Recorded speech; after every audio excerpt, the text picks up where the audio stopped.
अस्सलाम वालेकुम, मैं हूं अलीना फारूक शेख। आप देख रहे हैं प्रोग्राम रिपोर्ट कार्ड। सबसे पहले हम बात करेंगे गुज़श्ता रोज़ मुस्लिम लीग नून का एक आला सतह का इजलास हुआ, जिसको 4 साल बाद वतन वापस आने वाले पार्टी का नवाज शरीफ ने चेयर किया और बड़ी अहम फ़ैसले हुए इस इजलास में। कुछ ज़राए से हमें ख़बरें आ रही हैं और कुछ एहसन इकबाल साहब ने कल ऐलानात भी किए, उन सब को हम डिस्कस करेंगे। सबसे पहले हुआ कुछ यूँ कि ये फ़ैसला किया गया है कि नून लीग 10 तारीख यानी 10 नवंबर से नवाज शरीफ की ज़ेर क़यादत मुल्क गिर एक अवामी राब्ता मुहिम शुरू करने जा रही है, जिसमें न सिर्फ जो कारकुन हैं पार्टी के, जो वोटर है उसको मुतहरिक किया जाएगा, तंजीम साजी के बहुत से मामलात हैं, और बल्कि इसमें नवाज शरीफ साहब को रीलॉन्च भी किया जाएगा ताकि पार्टी को एक बार फिर रिवाइव किया जा सके to prep for elections.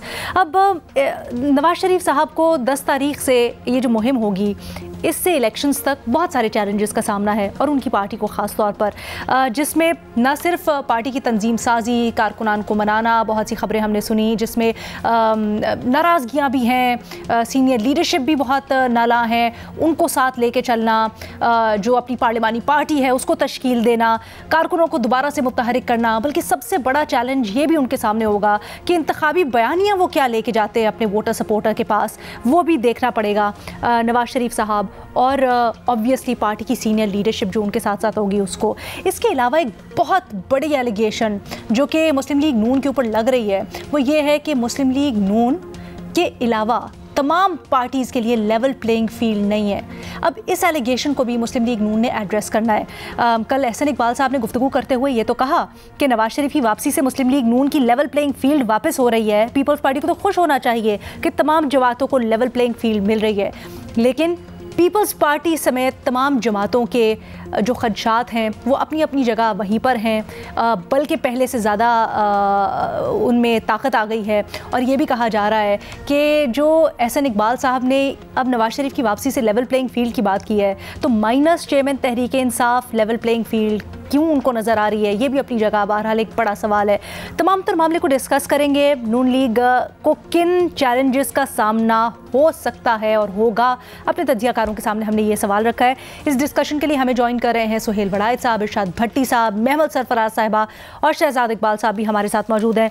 Shahzad, कुछ चैलेंजेस हमने गिनवाए, कुछ आई एम श्योर आप भी उसके ऊपर रोशनी डालेंगे, बट आपके ख्याल में सबसे बड़ा चैलेंज क्या होगा? बहुत शुक्रिया। सबसे बड़ा चैलेंज मेरे ख्याल से नून लीग के लिए उनका बयानिया है। ये डिबेट तो चल रही थी कि जब नवाज शरीफ पाकिस्तान वापस आएंगे तो किस बयानिए के साथ आएंगे, अवाम में क्या बयानिया वो देंगे। अब मसला ये है कि एक बयानिया उनके खिलाफ बनना शुरू हो गया है। सुहेल वड़ायत साहब जैसे बड़े सहाफ़ी और कमेंटेटर्स, तज्जियाकार, हामिद मीर, मोहम्मद मालिक और बेशुमार ऐसे लोग हैं, उनके अगर आप अंसार अब्बासी साहब, इनके अगर आप कॉलम्स उठा के देखें पिछले 1-2 हफ्तों में, तो किस किस्म की ज़बान इस्तेमाल हो रही है। लाडला है, सेलेक्टेड है, राह हमवार हो रही है चौथी मरतबा वज़ीर आज़म बनने के लिए। तो ये तो अगर आप 1-1.5 महीने पहले नवाज शरीफ साहब से पूछते तो शायद उनके ज़हन गुमान में भी ना होता कि इस तरह का तज्जिया मेरे हवाले से होगा, क्योंकि ये वो बातें हैं, ये वो बयानात हैं जो वो इस्तेमाल करते थे या उनकी पार्टी इस्तेमाल करती थी इमरान खान के लिए।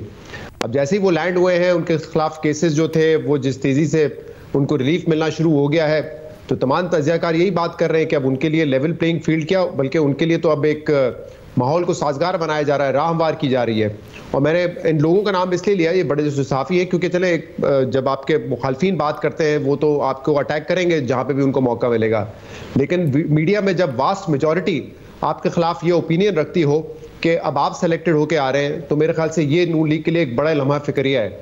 हो सकता है कुछ लोग इस बात से इत्तेफाक करते हो कि शॉर्ट टर्म में उनको इसका नुकसान नहीं होगा क्योंकि इक़्तिदार उनको मिल जाएगा, लेकिन मीडियम टू लॉन्ग टर्म में उनको एक बड़ा नुकसान होगा, क्योंकि पिछले काफ़ी अरसे से नवाज शरीफ साहब ने एक ये बनाया हुआ था अपना तासुर के वो सिविलियन बालादस्ती की बात करते हैं और वो चाहते हैं कि डेमोक्रेसी इस मुल्क में जो है वो आगे बढ़े, लेकिन अब जिस तरीके से उनकी वापसी भी है तो वो चीज़ें उसके खिलाफ जाती हुई नजर आ रही है। तो मेरे ख्याल से बयानिए की तलाश थी नून लीग को, लेकिन अब उनके खिलाफ एक मजबूत बयानिया बना है जिसको काउंटर करने की जरूरत है। दूसरा जो बड़ा चैलेंज है वो ऑब्वियसली इनकम्बेंसी का है।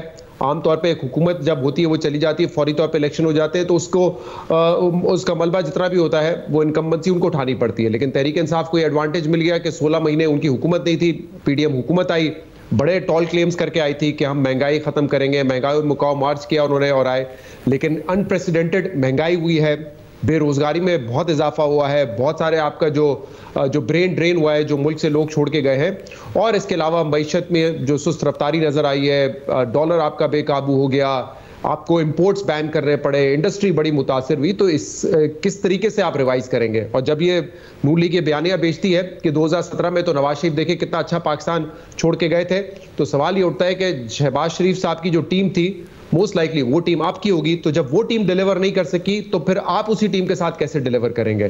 फिर ये कहा जाता है कि जितने भी फैसले थे, अहम फैसले जो शहबाज शरीफ साहब ने किए, वो नवाज शरीफ साहब से पूछ के करते थे। बाकायदा ऐसी मीटिंग्स रिपोर्ट हुई जिसमें पेट्रोल 2-4 रुपए अगर बढ़ता था तो नवाज शरीफ साहब फैसला करते थे ये बढ़ेगा या नहीं बढ़ेगा, या वो मीटिंग छोड़ के चले जाते थे, तो वो ऑन बोर्ड थे। तो अब ये सवाल उठ रहा है कि आपके आने से जो माशी पॉलिसीज हैं, जो सोशल इश्यूज हैं, वो आप कैसे एड्रेस करेंगे, क्योंकि टीम आपके पास सेम रहेगी। तीसरा मेरे ख्याल से जो एक यूथ का फैक्टर है कि उसको कैसे मुतमईन करेंगे, क्योंकि जैसे उस दिन बेनजीर ने एक नंबर बताया कि एक बहुत बड़ा फिगर है यूथ का जिनका इंदराज होगा और अब वो एलिजिबल होंगे वोट देने के लिए, और कहा जाता है कि उनकी बड़ी तादाद जो है वो तहरीक इंसाफ के साथ है।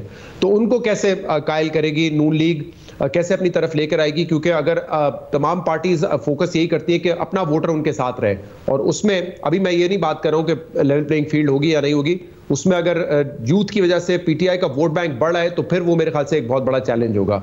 आप इस पे बात करना चाह रही है लेवल प्लेइंग फील्ड पे, साथ ही जवाब दे दूं या अगले मेरा ख्याल है नेक्स्ट राउंड कर लेते हैं, क्योंकि वो एक अलग से टॉपिक है जिसमें बहुत सारे सवाल उठ रहे हैं। So hold on to that thought. हम सोहेल साहब के पास, आपने तजिया कंप्लीट कर लिया, राइट?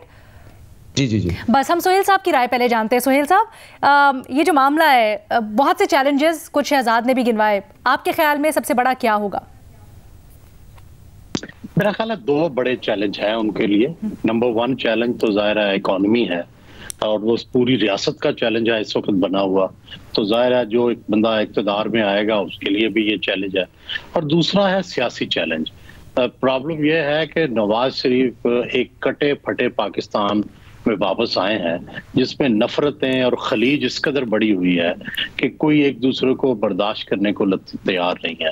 अब एक तो यह है कि नवाज शरीफ भी आके इसमें एक फरीक की तरह बन जाए और उसी तरह मार दाड़ शुरू कर दें जैसे तहरीक इंसाफ करती थी, और जो तकसीम है वो मजीद गहरी हो जाएगी, और मुआशरा जो है वो आप ताकत से तो उसको हुकूमत को चला लेंगे क्योंकि आपके साथ जो है एस्टेब्लिशमेंट होगी, लेकिन मुआशरे के अंदर गहरे जख्म लगेंगे, घाव लगेंगे।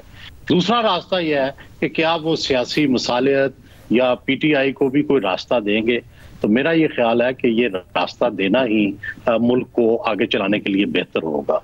तो सियासी मुआशी चैलेंज तो देखें, नवाज शरीफ के अंदर ये कैपेसिटी है कि उन्होंने सबसे पहले इस मुल्क में पाकिस्तान की इकॉनमी को लिबरलाइज किया।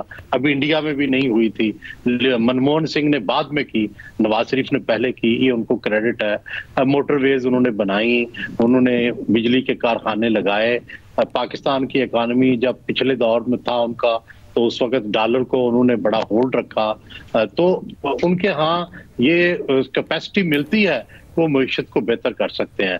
लेकिन उनके नेगेटिव पॉइंट्स जो हैं अगर वो देखें तो नेगेटिव पॉइंट्स ये हैं कि बिजली बहरहाल महंगी उनके दौर में ही हुई, इसलिए कि उन्होंने कारखाने ऐसे और आईपीपीज में वो भी शामिल थे मुआहदे करने में। और दूसरा ये जो 16 महीने का बोझ है ये भी नून लीग पर और मियां नवाज शरीफ पर है। इससे कैसे निजात हासिल करेंगे? जो महंगाई हुई है, जो मिसमैनेजमेंट हुई है, इसमें पीटीआई के साथ साथ नून लीग की हुकूमत या जो पीडीएम की हुकूमत थी उसको भी लोग जिम्मेदार समझते हैं। तो ये उनके नेगेटिव पॉइंट्स हैं। अब वो अपने पॉजिटिव पॉइंट्स ज्यादा बढ़ाते हैं या ये नेगेटिव ज्यादा हो जाते हैं, ये देखना पड़ेगा। भट्टी साहब।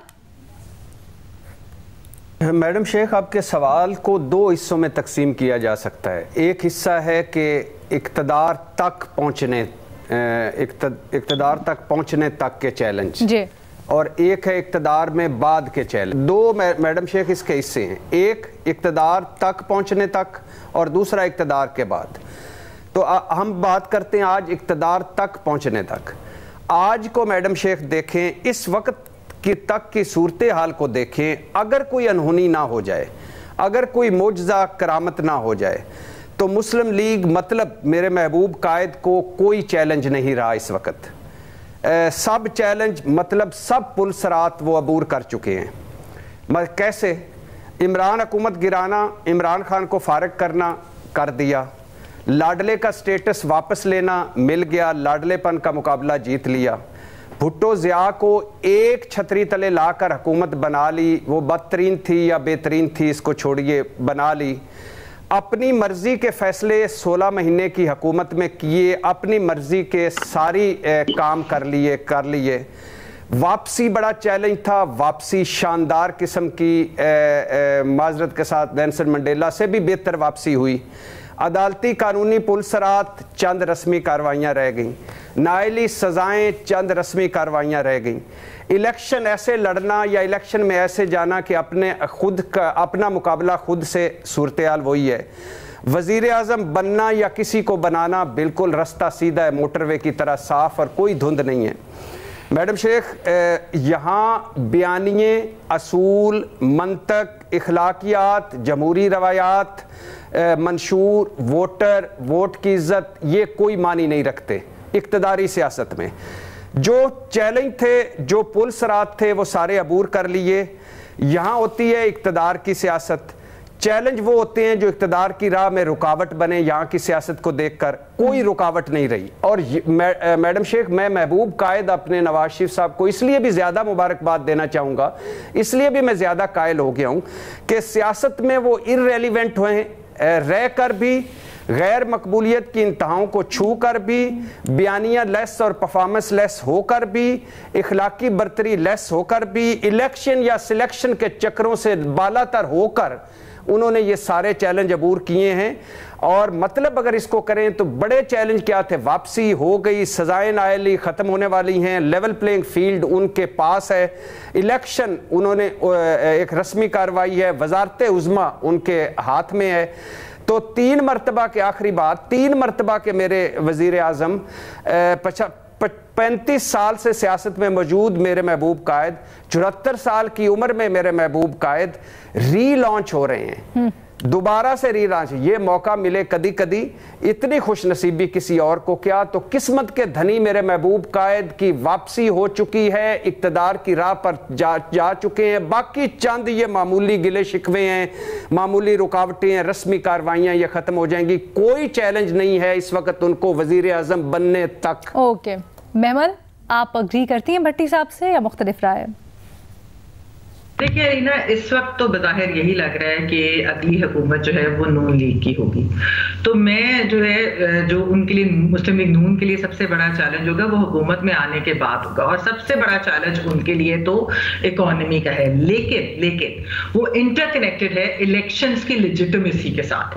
अगर इलेक्शंस की लेजिटिमेसी ना हुई, यानी कि ये सारी बातें यहाँ पर हो रही हैं कि उनके लिए राह हमवार कर दी गई हुकूमत तो उन्हीं की बननी है, इसका मतलब है कि वो अवाम का मैंडेट लेकर नहीं आएंगे। ये वही चीज है जिस तरह 2018 में खान साहब की हुकूमत के साथ हुई कि हुकूमत तो आ गई, 1 पेज भी था, लेकिन उनकी लेजिटिमेसी नहीं थी। और फिर उनकी इकोनॉमिक परफॉर्मेंस भी बुरी थी, उनका कोई विजन नहीं था। ऊपर से उन्होंने सबसे बड़ा सूबा पंजाब जो है वो उन्होंने बुज़दार साहब को दे दिया था। तो नून लीग के लिए भी ये जो लेजिटिमेसी की चीज है ये बहुत अहम है, क्योंकि अच्छी मुआशी कारकर्दगी के लिए एक लेजिटिमेट हुकूमत का होना जरूरी है, क्योंकि उन्होंने मुश्किल तरीन फैसले लेने। इकोनॉमी जाहिर बात है रातों रात तो ठीक नहीं होगी, किसी मुआवजे से भी ठीक नहीं होगी। आपने मुश्किल तरीन फैसले लेने हैं जिसका बोझ ना सिर्फ अवाम के ऊपर होगा बल्कि रूलिंग एलीट पे भी होगा, जिसमें सियासतदान भी आते हैं, दूसरे इदारे भी आते हैं। तो अगर आप एक्चुअली इलेक्शन जीत कर आए हैं, असल में अवाम का आप मैंडेट लेकर आएंगे तो फिर तो वो साथ देंगे, लेकिन अगर नहीं तो फिर अवाम का गम और गुस्सा होगा, प्रोटेस्ट होंगी, अवाम बाहर आएगी। और फिर आप अगर नहीं आए लेजिटिमेटली तो आप रूलिंग एलीट पे भी बोझ नहीं डाल सकेंगे अपने मुश्किल फैसलों का, क्योंकि वो आपके लिए मसाइल जो है क्रिएट करेंगे। तो इसे मुआशी कारकर्दगी, अच्छी मुआशी कारकर्दगी और लेजिटिमेसी लाजिम व मलजूम है किसी भी हुकूमत के लिए। तो मेरे ख्याल में सबसे बड़ा चैलेंज मुस्लिम लीग नून के लिए होगा कि अगर वो हुकूमत बना लेते हैं तो फिर वो बात तो इकोनॉमी की करते हैं, लेकिन परफॉर्मेंस क्या करेंगे अगर इलेक्शंस की लेजिटिमेसी ना हुई, हुकूमत की लेजिटिमेसी ना हुई। बट लेवल प्लेइंग फील्ड से मुतल्लिक खदशात और बयानियां आपको चैलेंज नहीं लगते इलेक्शन से पहले? अलीना, मुझे बताइए 2018 में कौन से चैलेंज हो गए थे? सब कुछ हमने 2016-17 से होते देखा, किस तरीके से जुडिशियल एस्टैब्लिशमेंट भी मुलव्विस थी, मिलिट्री एस्टैब्लिशमेंट भी थी, सारा मीडिया को जिस तरीके से कर लिया गया, एक राह हमवार की गई। तो 2018 में आगे कौन से, आप मुझे बताइए कि उस तरह का चैलेंज, हुकूमत में आने का चैलेंज जो है, जब एक दफा कुछ फैसले कर लिए जाए, तो वो मैं इसीलिए जो है हुकूमत में आने के बाद के चैलेंजेस की बात करी। अच्छा, इसी बुनियाद पर चेयरमैन तहरीक इंसाफ, इसी एग्जैक्ट बुनियाद पर चेयरमैन तहरीक इंसाफ से मुतल्लिक बड़े तहफ़्फ़ुज़ात का इजहार करती है, बल्कि आज तक उनके खिलाफ मुस्लिम लीग नून बोल रही है, लेकिन आज वही इल्ज़ाम मुड़ के मुस्लिम लीग नून के ऊपर लग रहा है। लेकिन मुस्लिम लीग नून कह रही है कि लेवल प्लेइंग फील्ड है। तो एक छोटी सी ब्रेक लेते हैं, इसके ऊपर मजीद बात करेंगे एक ब्रेक के बाद। मुस्लिम लीग नून इलेक्शंस के सिलसिले में 10 नवंबर से अवामी राब्ता मुहिम और दीगर मामला जो पार्टी के इंटरनल हैं उनसे मुतल्लिक मुतहरिक होने जा रही है। बाकी जो जमातें हैं शहजाद, जैसे हम अब से कुछ देर पहले बात कर रहे थे, लेवल प्लेइंग फील्ड के ऊपर सबसे ज़्यादा तहफ़्फ़ुज़ात उठाती हैं। ऐसा क्यों है कि मुस्लिम लीग नून को सबसे बड़ी चीज़ चेयरमैन तहरीक इंसाफ के बगैर लगता है सिर्फ नवाज शरीफ की वापसी हो गई है तो लेवल प्लेइंग फील्ड हो गई है, बाकी सबको ऐसा नहीं लगता है? और क्या अगर तहफ़्फ़ुज़ात उठे अगले इलेक्शंस के ऊपर तो वो मुस्लिम लीग नून के लिए चैलेंज होगा या फिर स्मूथ सेलिंग होगी वहाँ पर? देखिए अलीना, जिसको बेनिफिट मिल रहा होता है, जो बेनिफिशरी होता है सिस्टम का, निज़ाम का, वो क्यों बैठ के शिकायत करेगा? उसके लिए तो लेवल प्लेइंग फील्ड ही फील्ड है। ये बात ठीक है कि पहले अगर कुछ ज्यादती हुई थी नवाज शरीफ के साथ और अब नून लीग को बड़ा एक रिलीफ मिल रहा है, तो वो कह रहे हैं कि हमें हमारे साथ तो गलत बात, अब ये सब कुछ अंडू हो रहा है। लेकिन क्या ये सिर्फ अंडू हो रहा है या जो इस वक्त बेनिफिट दिया जा रहा है नून लीग को, वो दूसरी पार्टीज को भी सिमिलरली दिया जा रहा है? पीपल्स पार्टी का शिकवा, मेरे ख्याल से पीपल्स पार्टी को इसमें ज्यादा क्लैरिटी लाने की जरूरत है। मुझे तो पनामा के डेज से समझ नहीं आ रहा। जब पनामा पेपर आए तो उन्होंने कहा कि नवाज शरीफ करप्ट है, चोर है, इमरान खान के साथ खड़े रह के प्रेस कॉन्फ्रेंस करते थे। फिर जब फैसला आया पनामा का तो भी उन्होंने कहा जबरदस्त फैसला है, आज तो इंसाफ हो गया और नवाज शरीफ डिस्क्वालीफाई हो गए।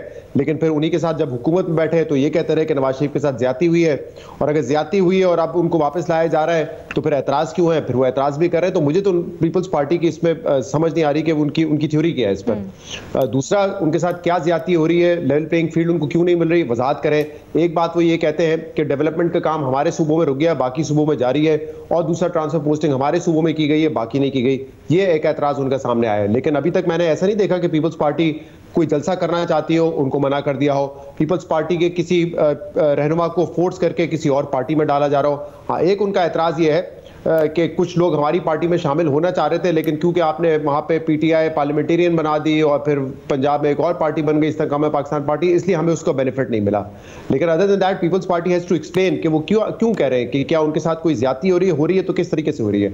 जो असल लेवल प्लेइंग फील्ड नहीं मिल रही वो तो मेरे ख्याल से आपने जैसे कहा इमरान खान का है, लेकिन सिर्फ इमरान खान नहीं है, पाकिस्तान तहरीक इंसाफ ओवरऑल अगर आप देखें, इमरान खान अगर 2018 की तरह नवाज शरीफ की तरह जेल में होते, बाकी पूरी पार्टी बाहर होती तो शायद इतना शोर नहीं मचाते वो लोग, और फिर भी पीटीआई ज्यादा कॉन्फिडेंट होती। लेकिन इस वक्त तो जो टॉप रहनुमा है, या तो वो अंडरग्राउंड है, या वो पहले ही उन्होंने पार्टी छोड़ दी, या गायब होने के बाद उन्होंने पार्टी छोड़ी।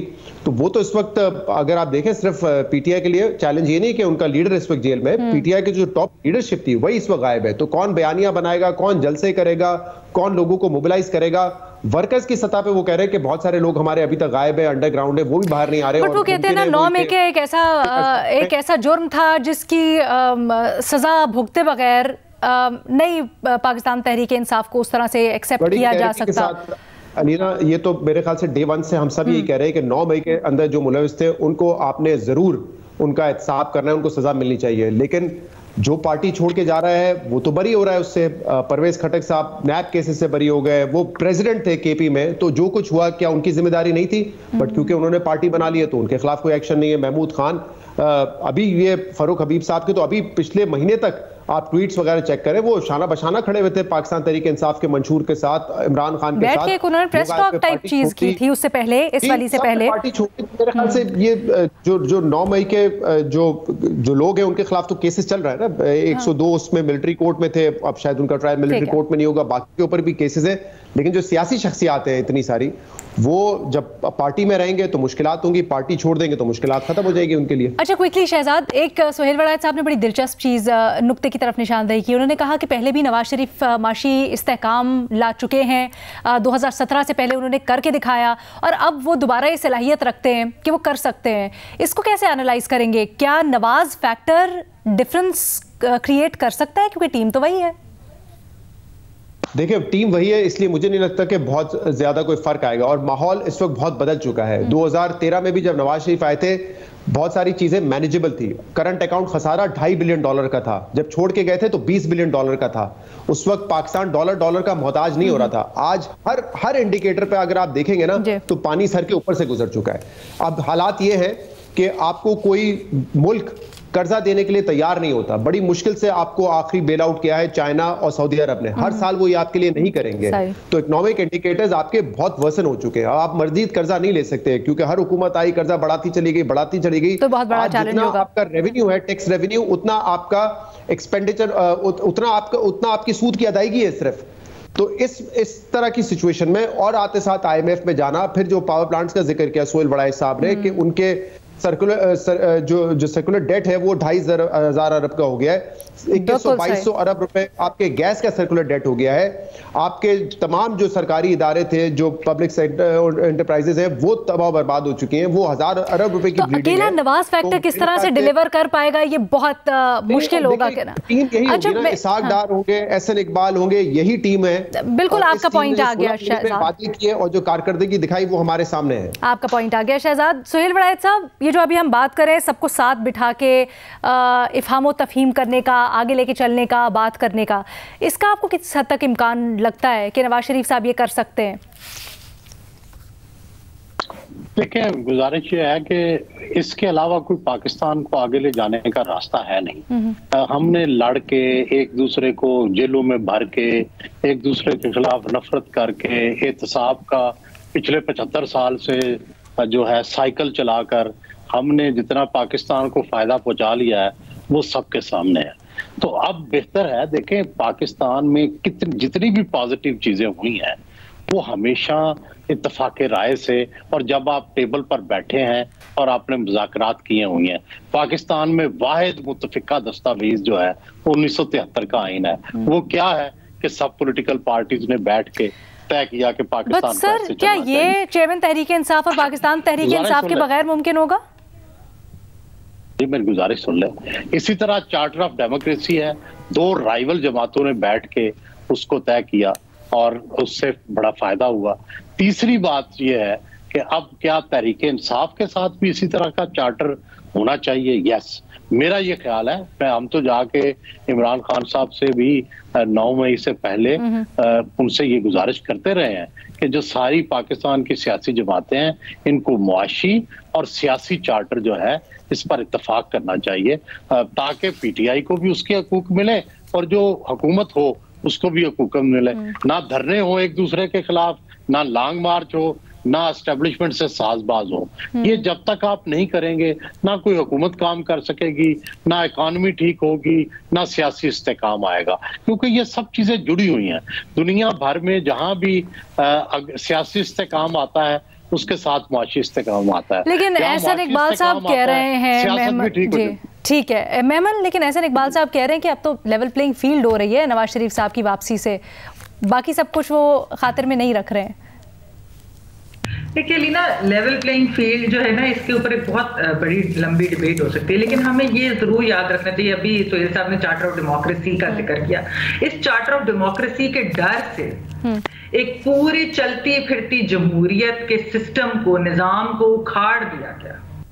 उस डर से एक तीसरी कुव्वत लाई गई कि क्योंकि ये दोनों शायद एस्टैब्लिशमेंट, 2 जमातें जो हैं एस्टैब्लिशमेंट के हाथों इस्तेमाल नहीं होंगी हुकूमतें गिराने के लिए, तो एक तीसरी फोर्स लाई गई। जो पॉलिटिकल लीडर्स के बारे में लीना फैसले होते हैं ना, वो असरअंदाज होते हैं अवाम पर और पूरे के पूरे मुल्कों के ऊपर। आप देखिए भुट्टो साहब की फांसी आज तक जो है वो हमारी सियासत पे असरअंदाज हो रही है। खला उसने जो है ना वो करती थी, उसकी वजह से ये सब कुछ हुआ। अब 2016 2016-17 के फैसलों की वजह से जो एक खला बनी और फिर जिस तरीके से एक लाया गया प्रोजेक्ट इमरान खान लॉन्च हुआ, मीडिया के ऊपर भी मुसल्लत किया गया, हर जगह मुसल्लत, पूरे निजाम को मुसल्लत किया गया। तो आज जो है ये जो लेवल प्लेइंग फील्ड की बात करें, आज तो एक मजबूरी बन गई ना उनकी इनको वापस लाना, क्योंकि एक कन्फ्रंटेशन होगी, बहुत ज्यादा मामला आगे निकल गए, इस वजह से हो रहा था। वरना आप मुझे बताइए कि 2016-17 में कोई इस तरह की क्या कोई कन्फ्रंटेशन या कोई चीज थी? वो तो एक एक्चुअली उखाड़ा गया पूरा का पूरा निजाम, सिर्फ इसलिए क्योंकि उनको ये पसंद नहीं आया कि मिसाके जमहूरियत हो चुका है और जमहूरियत चल रही है, ट्रांजिशन हो रही है, स्मूथ ट्रांजिशन हो रही है। देखिए ना 2018 में हम लोग यही बात करते थे ना कि नून ही वापस आएगी, सही इनकम्बेंसी के बावजूद भी नून ही वापस आ रही थी, लेकिन अब बहुत हालात वाकई बदल गए। और क्योंकि 2016-17 के फैसले जो है वो आज तक असरअंदाज हो रहे हैं, बड़ी अनफॉर्चुनेट बात है। भट्टी साहब। मैडम शेख, पहली बात तो ये कि हम पता नहीं क्यों आधा सच बोलते हैं। प्रोजेक्ट इमरान खान ने लॉन्च किया गया तो प्रोजेक्ट भुट्टो भी लॉन्च हुआ था, प्रोजेक्ट नवाज शरीफ साहब भी लॉन्च हुए थे। पहली भी कुव्वत जो थी वो भी लाई गई थी, दूसरी कुव्वत भी लाई गई थी। इमरान खान कोई लाया नहीं गया था। आखिरी धक्का अगर 2018 में उनको कह दें तो लगाया गया होगा, लेकिन इमरान खान मकबूलियत, आज की जो नवाज शरीफ साहब की मकबूलियत है, इससे करोड़ दर्जे ज़्यादा 2018 में इमरान खान मकबूल थे। और उस वक्त भी यही कहा जा रहा था कि अब मजबूरी है, इनके अलावा कोई चॉइस नहीं है। आज देख लें हालात कितने बदल गए। और आज के बारे में जो कहा जा रहा है लोगों के बारे में कि ये मजबूरी है, इसके अलावा कोई चॉइस नहीं, चंद महीने चंद साल रुक जाएं, देख लेंगे। दूसरी बात ये मैडम शेख के नवाज शरीफ मुआशी इस्तेकाम लाएंगे, ये एक धोखा है, फ्रॉड है, ये ग्लैमराइज किया गया है। जो वो बिजली के मुआहदे करके गए, जो उन्होंने मोटरवे और जिस तरह बाकी सारा बनाया, और जिस तरह इसहाक डार साहब ने डॉलर रोका, और जिस तरह जो कुछ हुआ वो सबके सामने है।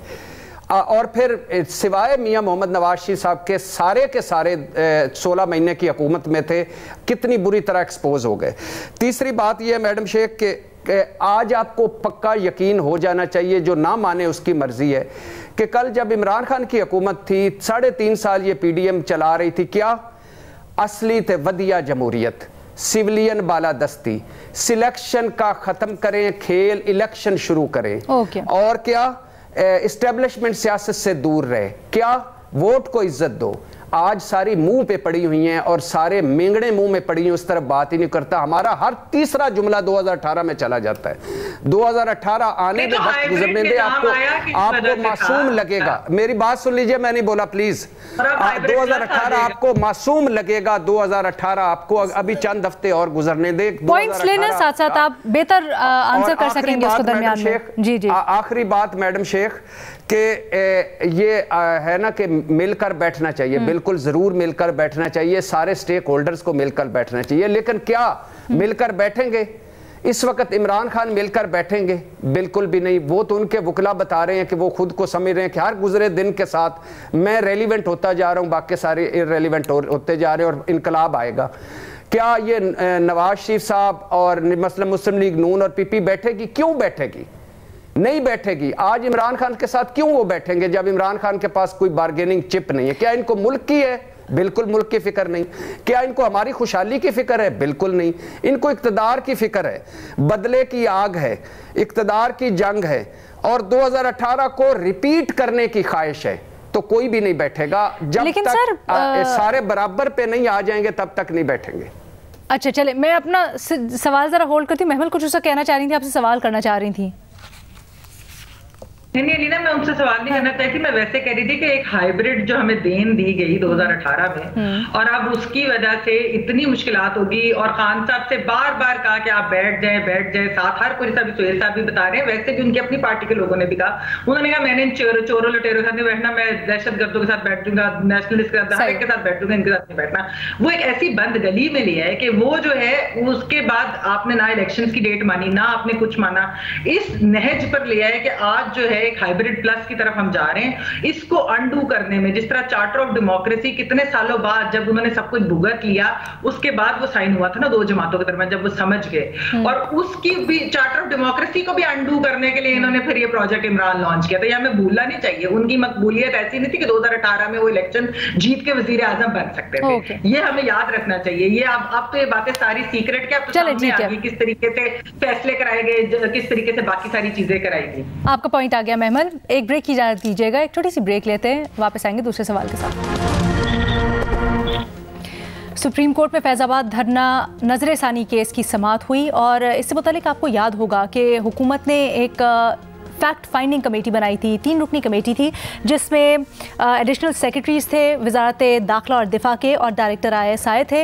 लेकिन आज सुप्रीम कोर्ट ऑफ पाकिस्तान ने इस कमेटी को मुस्तरद कर दिया। अटॉर्नी जनरल को अहकामात दिए हैं कि नई कमेटी फॉर्म की जाए और वो सारे मामले की इंक्वायरी करे। एक बुनियादी सवाल उन्होंने पूछा कि सारे मामले का मास्टरमाइंड कौन था, इस सवाल का जवाब दें। फिर न सिर्फ उन्होंने 2017 के धरने की जो बात हो रही थी उसके ऊपर बात की, बल्कि ताहिरुल कादरी का जो 2014 में धरना था उसका भी कुछ हवाला दिया और उससे मुतल्लिक भी रिमार्क्स दिए। चीफ जस्टिस पाकिस्तान ने सवालात किए, उसको भी ज़रा हम डिस्कस करेंगे। बट सवाल बुनियादी कुछ यूँ कि हुकूमत की जानिब से किस तरह की कमेटी तश्कील दी जानी चाहिए?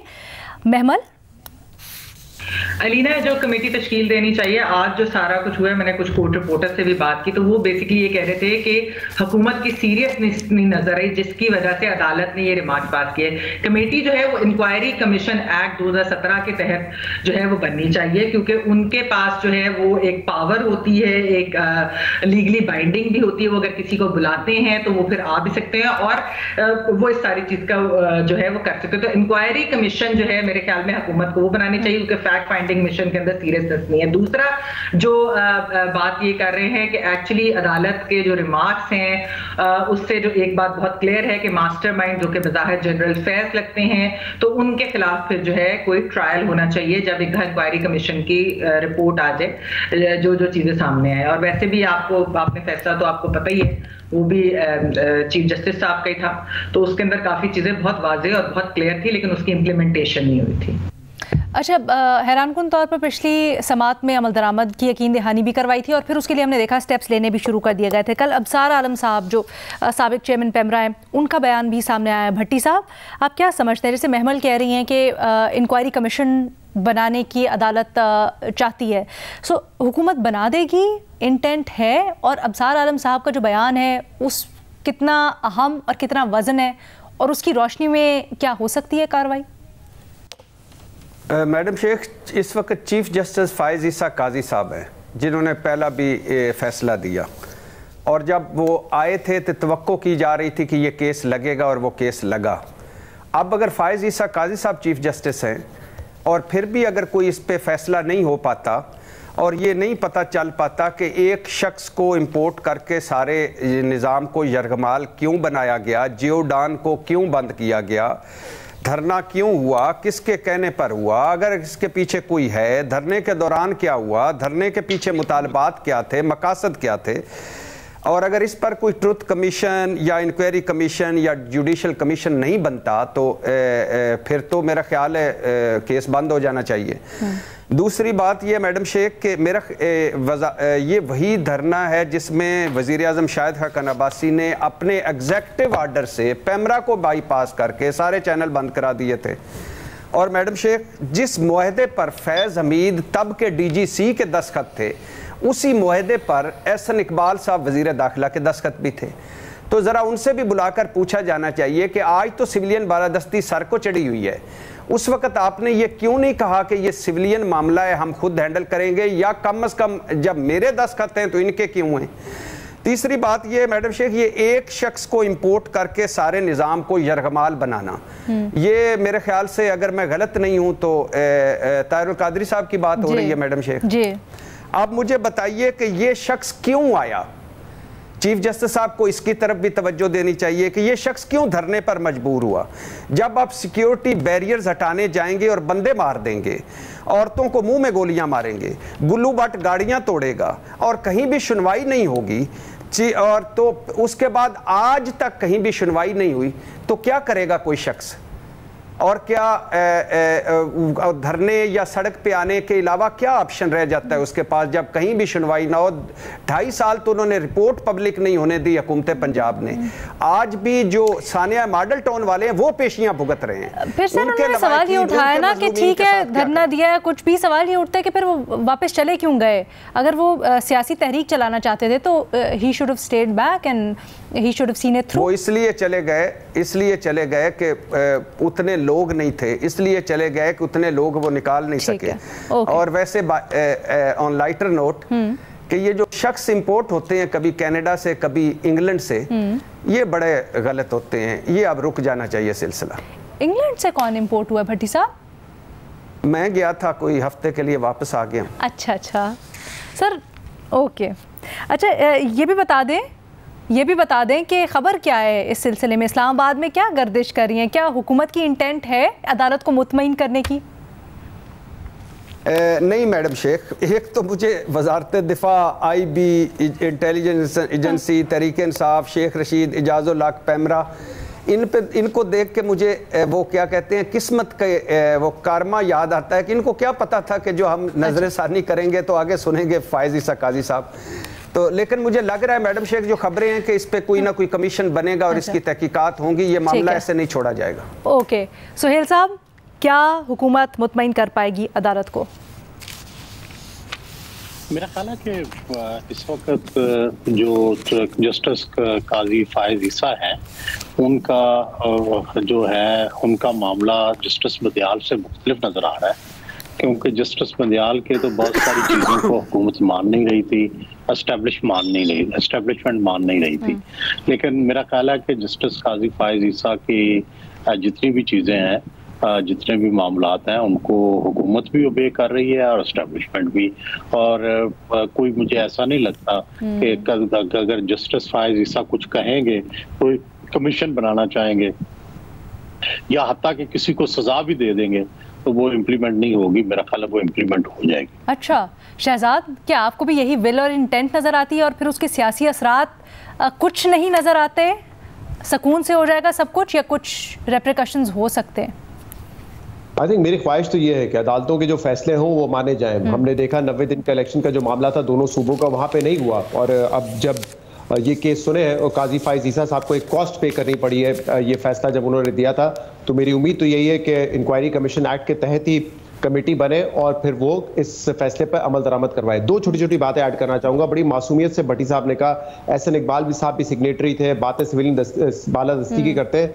मेरे ख्याल से हमें ये पता होना चाहिए कि एक सिविलियन हुकूमत की क्या अक्सर ताकत रह जाती है और उस वक्त भी ये जो मामला किस तरीके से हैंडल हो रहे थे, इसमें एक हुकूमत को अगर मजबूरन आके ये कहना पड़े कि फिर ठीक है आप ही सॉर्ट आउट कराएं, तो आप समझ जाए कि वो हुकूमत कितनी बेबस होती है। तो इसमें क्या उस हुकूमत की गलती है या दूसरे एंड से कोई गलती है? जहां तक ताहिल कादरी साहब की बात है, मेरे ख्याल से इस पे हर पाकिस्तानी को बड़ा क्लियर होना चाहिए। उन्होंने अपने लोगों को भी बड़ा मायूस किया होगा। वो एज अ रिलीजियस स्कॉलर जो उनकी एक हैसियतें है, बट बतौर एक सियासी लीडर जब भी वो पाकिस्तान में आए हैं, बड़ा ऑब्वियस हो जाता है कि वो अल्टीरियर मोटिव्स के साथ आए। 2013 के इलेक्शन से पहले भी आए, यहाँ पे धरना दिया इस्लामाबाद में।